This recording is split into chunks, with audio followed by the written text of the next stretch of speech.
Good evening, Sean. It is Monday, April 5th.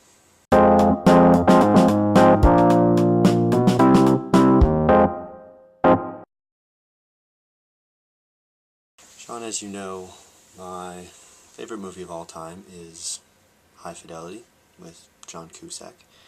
And in that movie, he has a bunch of top 5 lists. And I'm going to share my versions of those top 5 lists as they occur in the movie. So if you've seen the movie, which I'm pretty sure you have, the very first one is top 5 memorable split-ups in chronological order. I don't think that any of these girls watch this channel, so hopefully they don't see this, but if they do, I'll try to be nice. Alright, Sean, so I have my list here. So number 1, most memorable split up, is Jessica Hansen.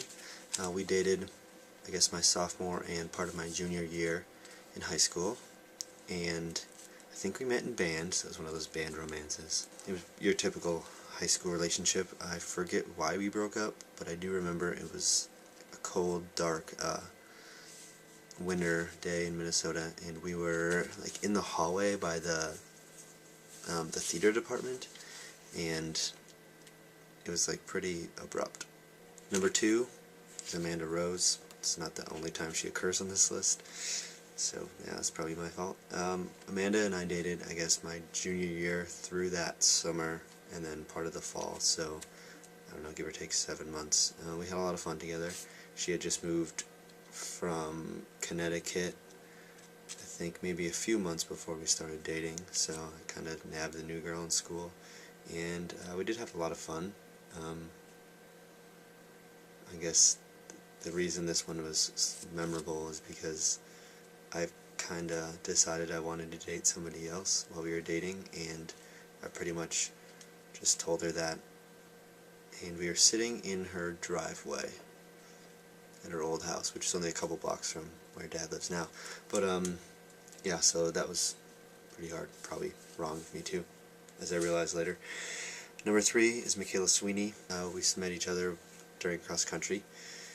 Sean, you were there, and yeah, I guess we shared a lot of the same friends, so it was pretty easy to like spend time together, and we did, I guess, get to know each other pretty well, and I kind of feel bad for breaking up with her because I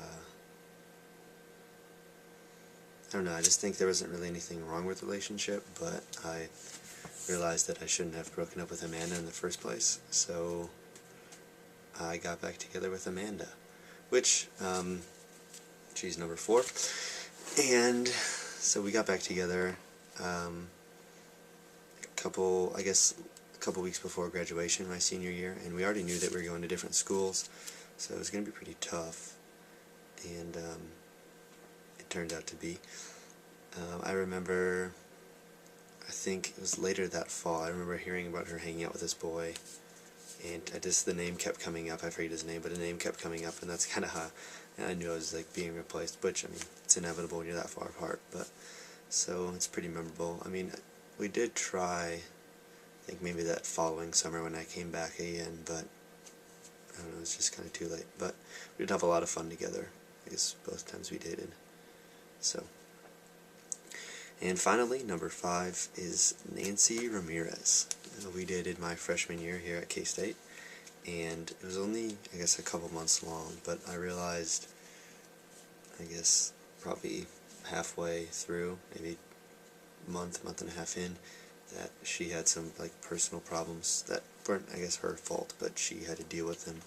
So I don't know, I didn't think she was ready to be in a relationship, so I broke it off. When the reason it's most memorable is because she went on like a 2-day drinking binge after I broke up with her. So yeah, she was very, very angry with me. Sean, if you would like to share with me your top 5 most memorable split-ups in chronological order, I would love to hear them. But if not, that's fine too. I will see you tomorrow.